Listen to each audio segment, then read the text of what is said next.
राम जी करेंगे बेड़ा पार। जी हां, अयोध्या में भगवान श्री राम के मंदिर का निर्माण तेजी से चल रहा है। प्राण प्रतिष्ठा के कुछ दिन ही बचे हैं। महोत्सव की तैयारियां जोरों पर है। पूरी अयोध्या को त्रेता युग थीम से सजाया जा रहा है। सड़कों के किनारे लोग सूर्य स्तंभ भगवान राम के सूर्यवंशी होने के प्रतीक को दर्शा रहे हैं। धर्मपथ के सड़कों के किनारे पर दीवार बन रही है जिस पर रामायण काल के प्रसंगों को दर्शाया जा रहा है। अलौकिक अयोध्या धाम में उत्सव की तैयारियां आखिरी चरण में है और रामलला के प्राण प्रतिष्ठा के बाद अयोध्या के लोगों को जीवन स्तर में सुधार आएगा। रोजगार के मौके बढ़ जाएंगे। टूरिज्म के चलते यहाँ बिजली, पानी और स्वास्थ्य से जुड़ी व्यवस्थाएं भी बेहतर हो चुकी है। आज इसी मुद्दे पर हम चर्चा करेंगे और आपको बता दें कि ये तस्वीरें आप देख रहे हैं जहां पर रामोत्सव को लेकर तैयारियां जोरों पर चल रही है। एयरपोर्ट का उद्घाटन हो गया है। जो नए तरीके से बनाए गए स्टेशन है, रेलवे स्टेशन जिसे अयोध्या धाम का नाम दिया गया है, उसका उद्घाटन हो गया है। 30 दिसंबर को प्रधानमंत्री नरेंद्र मोदी के हाथों इन तमाम जगहों का उद्घाटन हुआ है और राम मंदिर बनकर तैयार है। यहाँ पर 22 जनवरी को प्राण प्रतिष्ठा होने जा रहा है। प्राण प्रतिष्ठा की भव्य तैयारियां चल रही है। 500 सालों का इंतजार अब खत्म होता नजर आ रहा है। बस कुछ दिन का वक्त है और अयोध्या में महाउत्सव देखने को मिल रहा है। लोगों के जीवन में, लोगों के जीवन स्तर में इससे सुधार आएगा और इससे रोजगार का मौका भी बढ़ेगा। और इसलिए कहा जा रहा है कि राम जी सभी का बेड़ा पार करेंगे और आज हम इसी पर चर्चा करेंगे। चर्चा के लिए हमारे साथ तमाम गेस्ट जुड़ेंगे, उनसे भी आपका परिचय करवाएंगे। लेकिन तमाम अब इस वक्त जानकारी पहुंचा रहे हैं। तस्वीरों में आप देख सकते हैं, ये वो तस्वीर है, ये वो मूर्ति है जिसका चयन किया गया है गर्भगृह में रखने के लिए। आप देख सकते हैं, बड़ी जानकारी आप तक पहुंचा रहे हैं जहां पर महा महोत्सव को लेकर तैयारियां जोरों पर चल रही है। प्राण प्रतिष्ठा की भव्य तैयारियां चल रही है। अलग अलग जगहों पर अक्षत पहुंचाया जा रहा है, निमंत्रण भेजने का कार्य किया जा रहा है। अयोध्या वासी में एक अलग सा उत्साह देखने को मिल रहा है। हालांकि अब वो दिन दूर नहीं है। 22 जनवरी का दिन है जब रामलला का उद्घाटन होगा। 82 सेकंड का वो मुहूर्त है। 12 बजकर कुछ मिनट पे 82 सेकंड का मुहूर्त है जब रामलला का उद्घाटन, प्राण प्रतिष्ठा होगा। 500 सालों का राम भक्तों का इंतजार अब खत्म होता नजर आ रहा है। अयोध्या में सबका जो उत्साह है वो चरम पार दिख रहा है। राम जी सभी का बेड़ा पार करेंगे और इसी को लेकर तमाम जो तैयारियां हैं वो की जा रही है। यहाँ पर खुद मुख्यमंत्री लगातार जायजा लेते नजर आ रहे हैं। तमाम जो मंत्रीगण हैं, चाहे वो पर्यटक मंत्री हो, परिवहन मंत्री हो, हर कोई इस वक्त, हर किसी की नज़र अयोध्या पे टिकी हुई है। अयोध्या में किस तरीके से व्यवस्थाओं को बेहतर बनाना है, इस पर हर कोई जुटा हुआ है, चाहे वो परिवहन मंत्री हो, पर्यटन मंत्री हो।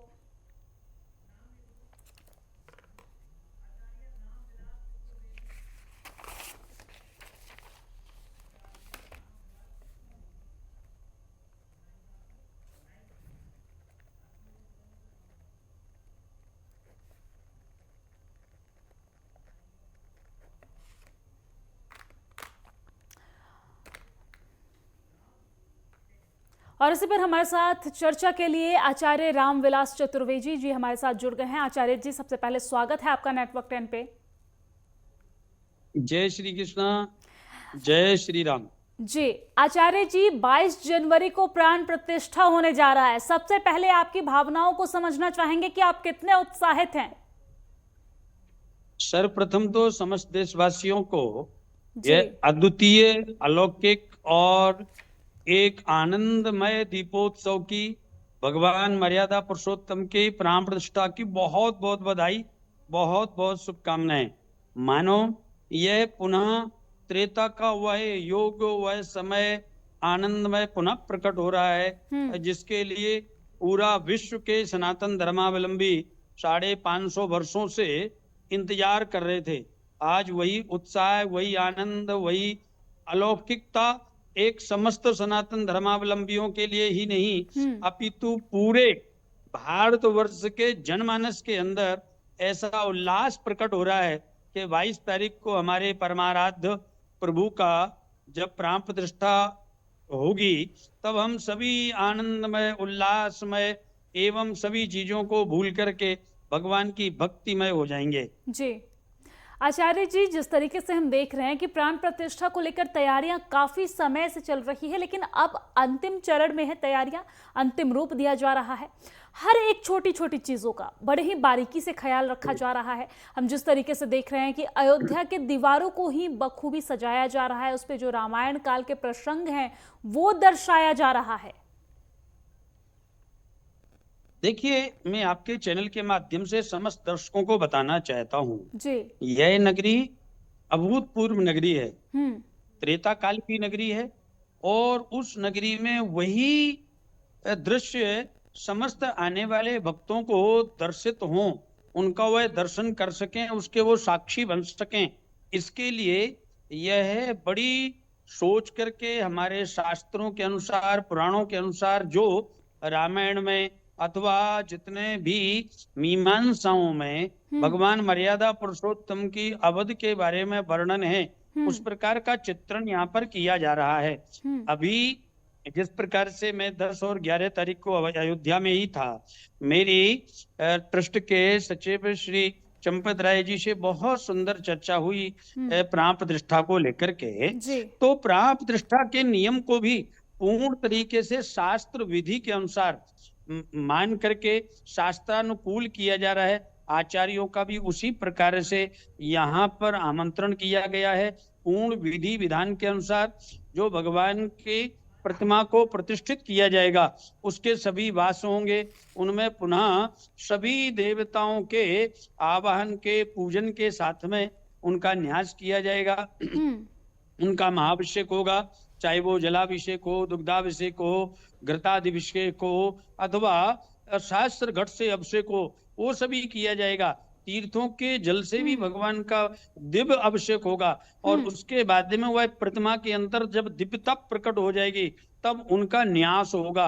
और न्यास होने के बाद 22 जनवरी को ठीक 12 बजे उस दिव्य प्रतिमा के अंदर प्राणों का संचार किया जाएगा, जो हमारी वैदिक पद्धति है। वैदिक मंत्रों के द्वारा प्रतिमा में परमात्मा का आवाहन किया जाता है। वह 12 बजे, ठीक 12 बजे उस प्रतिमा में परमात्मा का आवाहन किया जाएगा। और इसके साक्षी पूरे विश्व के समस्त जनमानस को बनना चाहिए। देखिए, जिनका वहां पर आमंत्रण किया गया है वह निमित्त मात्र हैं मात्र, लेकिन आज 145 करोड़ भारतवर्षी समस्त उस प्राण प्रतिष्ठा के सहभागी बने तथा उसके प्रत्यक्षदर्शी बने। इसके लिए हमारी सरकार ने बहुत सुंदर व्यवस्था की है कि आप अपने अपने नगर के मंदिरों में आप 14 जनवरी से लेकर के 22 जनवरी तक सफाई अभियान चलाएं, वहां पर दिव्य दीपावली के जैसा उत्सव मनाएं, एवं ठीक 12 बजे अपने मंदिर में ही अपने आराध्य की आराधना में निमग्न होकर के और यहाँ पर मर्यादा पुरुषोत्तम की प्राण प्रतिष्ठा में सम्मिलित हों। जी आचार्य जी, लगातार प्रधानमंत्री नरेंद्र मोदी की तरफ से देशवासियों से ये अपील की जा रही है कि आप वहां पर नहीं पहुंच सकते हैं, क्योंकि बहुत ज्यादा उस दिन वहां पर जो वीआईपीज हैं वो पहुंच रहे हैं, बहुत ज्यादा भीड़ इकट्ठा हो जाएगी। इसके लिए आप वहां तो नहीं पहुंच सकते हैं, लेकिन आप जहां पर भी हैं वहां पर आप अपने शहर के, आप अपने प्रदेश के मंदिर में जाकर दीप जलाएं, स्वच्छता और एलईडी के माध्यम से जो तमाम स्थानीय लोग हैं उन तक आप जो लाइव कार्यक्रम है वो दिखाएं। लौटूंगी आपके पास इसी पर चर्चा के लिए। हमारे साथ हमारे संवाददाता लखनऊ से लालचंद भी जुड़े हुए हैं, अयोध्या से कौशल कुमार भी हमारे साथ जुड़ गए हैं। लालचंद, सबसे पहले आपके पास आते हुए, लखनऊ में किस तरह की तैयारियां देखने को मिल रही है, क्योंकि अब बहुत कम दिन का समय रह गया है, अंतिम चरण दिया जा रहा है, अंतिम रूप दिया जा रहा है। लखनऊ में किस तरह की तस्वीरें देखने को मिल रही है?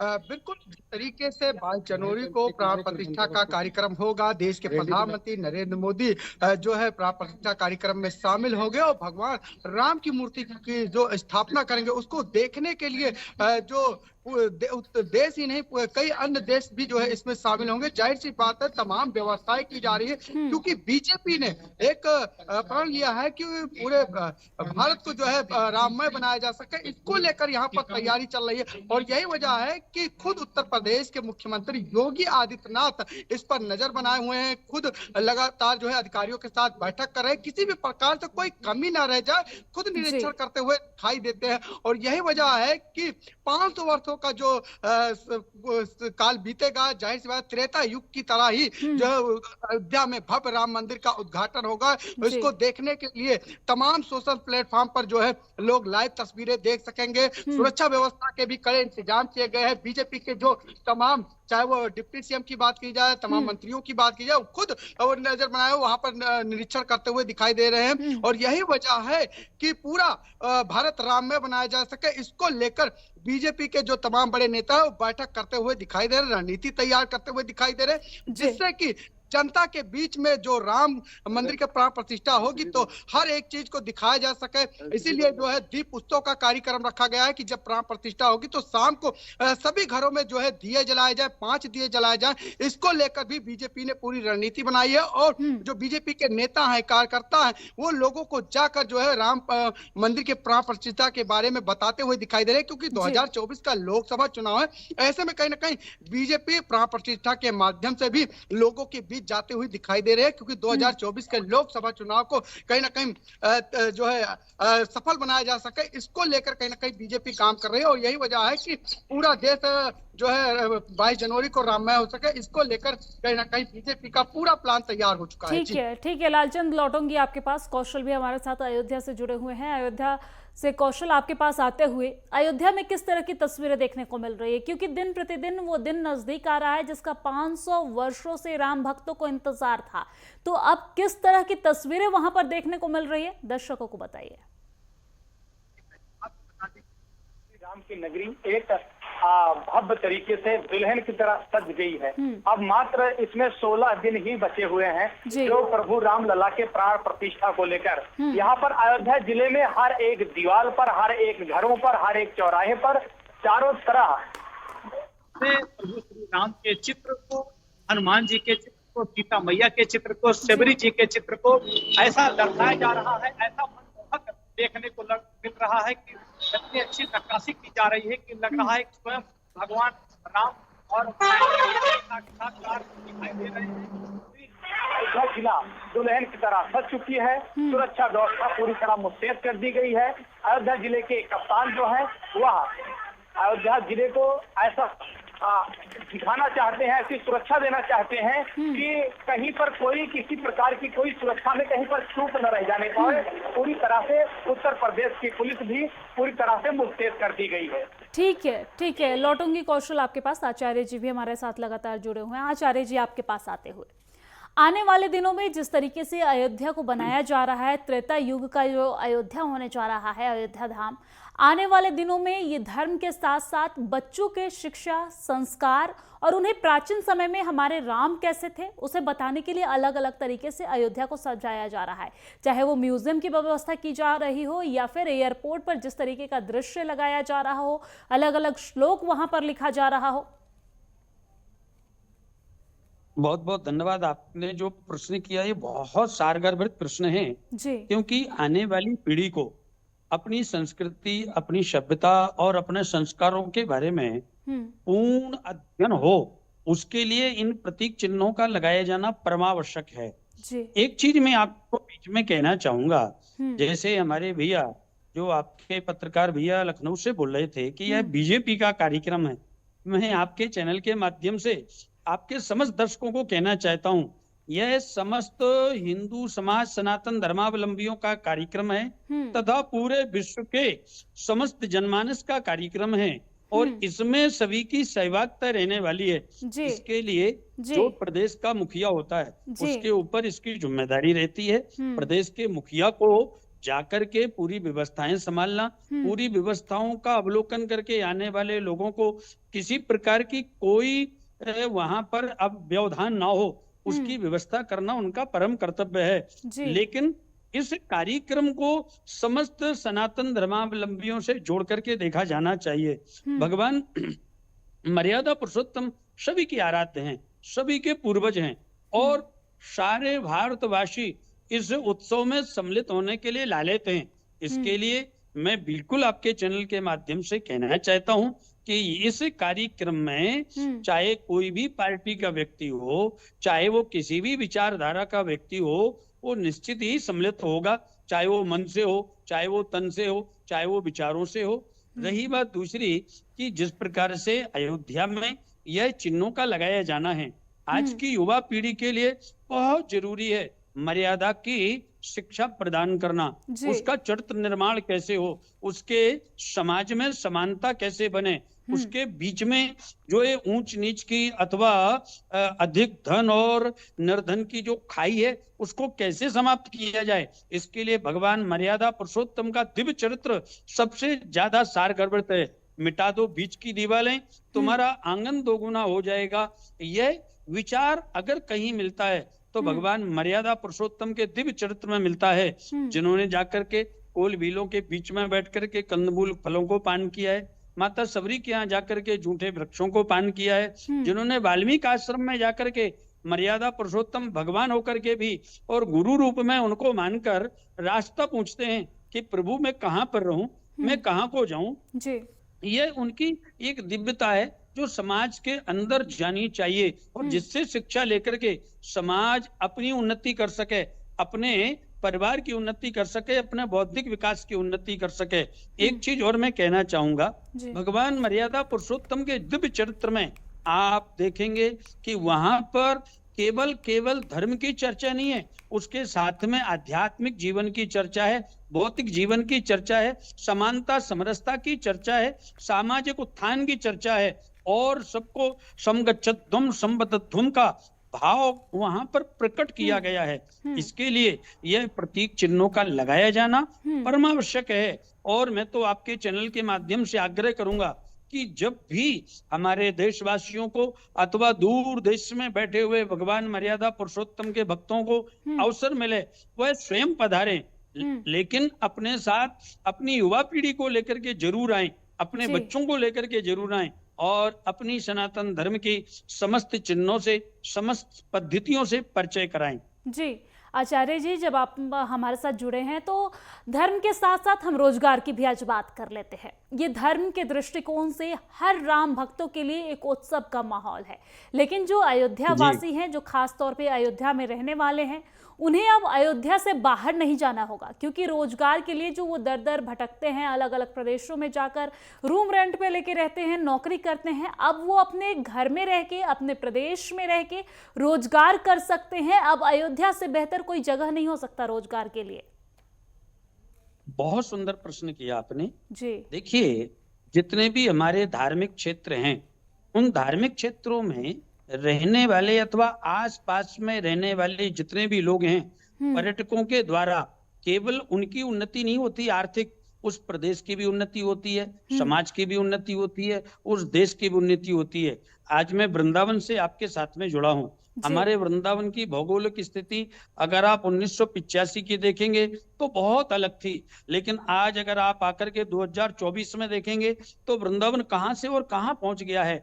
वृंदावन के लोगों का बौद्धिक स्तर कितना बढ़ चुका है, यहाँ पर शिक्षण के कितने कॉलेज नए डेवलप हुए हैं, कितने यहाँ पर हॉस्पिटल बने हैं, कितना यहाँ पर औद्योगिक क्षेत्र में बढ़ावा आया है, यहाँ की जीडीपी बढ़ती चली जा रही है। उसका मेन कारण है कि यहाँ पर देश विदेश से आने वाले श्रद्धालु, चाहे वो होटलों में देखें, खान पान के क्षेत्र में देखें और पूजा संबंधित अथवा अपने आराध्य के संबंधित यहाँ से जब वस्तुएं लेकर के जाते हैं तो उसकी जो अर्निंग है उसका क्षेत्र सभी में बढ़ता है। रिक्शा चालक से लेकर के होटल संचालक तक को इसमें इनकम होती है। यहाँ पर जितने भी माली हैं जो फूलों का बिजनेस करते हैं, फूलों की बिक्री करते हैं, उनको भी इससे बेनिफिट है।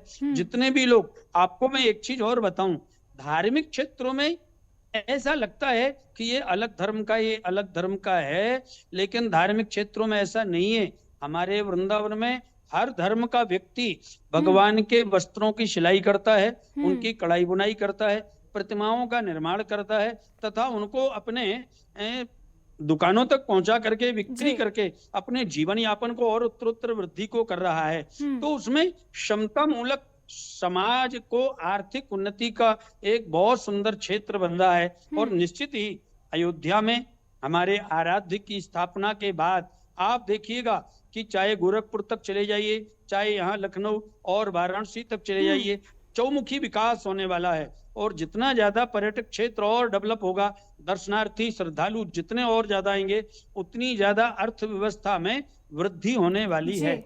जी आचार्य जी, जब आप आज वृंदावन से जुड़े हैं और मेरा भी एक विशेष लगाव है वृंदावन से, तो हम वृंदावन पे भी 2 मिनट चर्चा कर लेते हैं। अगर वृंदावन का माहौल देखा जाए तो वृंदावन में हर जगह बस राधे कृष्ण है। वहां पर धर्म, जाति या फिर किसी भी तरह की तस्वीरें नहीं देखने को मिलती। वहां पर हर धर्म, हर जाति के लोग राधे कृष्ण करते नजर आ रहे हैं।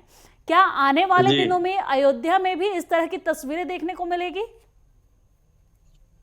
देखिए, निश्चित है, क्योंकि जिस प्रकार से आज माहौल अयोध्या का परिवर्तित हुआ है जी। वृंदावन एक भक्ति का केंद्र है पूरे भारतवर्ष का। यहाँ पर चाहे आप रास्ता मांगे, रिक्शा चालक वाला हो, रास्ता मांगता है तो भी राधे राधे बोलता है, किसी को बुलाना है तो भी राधे राधे बोलना है, किसी को उत्तर देना है तो राधे राधे बोल करके देना है, अथवा किसी को सुबह से आचार्य जी माफी के आचार्य जी माफी के ही साथ आपको रोकते हुए यहाँ पे ये भी कहना चाहूंगी कि वृंदावन एक वो जगह है जहां पर एक बार कोई भी चला जाए तो बस वो वृंदावन का ही हो जाता है। अयोध्या में भी बिल्कुल ऐसा ही होने वाला है। अभी मैं 10, 11, 12 को अयोध्या में भी था। वहां पर मैं छोटी छावनी गया, महाराज जी से मुलाकात हुई, हनुमानगढ़ी जाकर के, और सभी चारों महंतों से मुलाकात करी। वहां पर भी माहौल में बहुत परिवर्तन है। हम राघवाचार्य जी से मिले, उनके साथ में भी विस्तृत चर्चा हुई। हम जानकी महल ट्रस्ट के समस्त पदाधिकारियों से मिलकर के मीटिंग करी। वहां पर भी माहौल में बहुत परिवर्तन है। हाँ, बीच में कुछ लोगों ने अयोध्या के हमारे आराध्य के स्थान के विवाद को इतना बढ़ावा देने का प्रयत्न किया। किसी ने भगवान को कल्पित बनाने का लेकिन आचार्य जी अब उसका काल्पनिक जी, लेकिन आचार्य जी अब बिल्कुल उल्टा होता दिख रहा है। 500 वर्षों के बाद राम भक्तों का जो इंतजार है वो खत्म होता दिख रहा है। वक्त की कमी होने की वजह से हम इस चर्चा को यहीं पर रोकना चाहेंगे। शुक्रिया हमारे साथ जुड़ने के लिए और तमाम जानकारी साझा करने के लिए।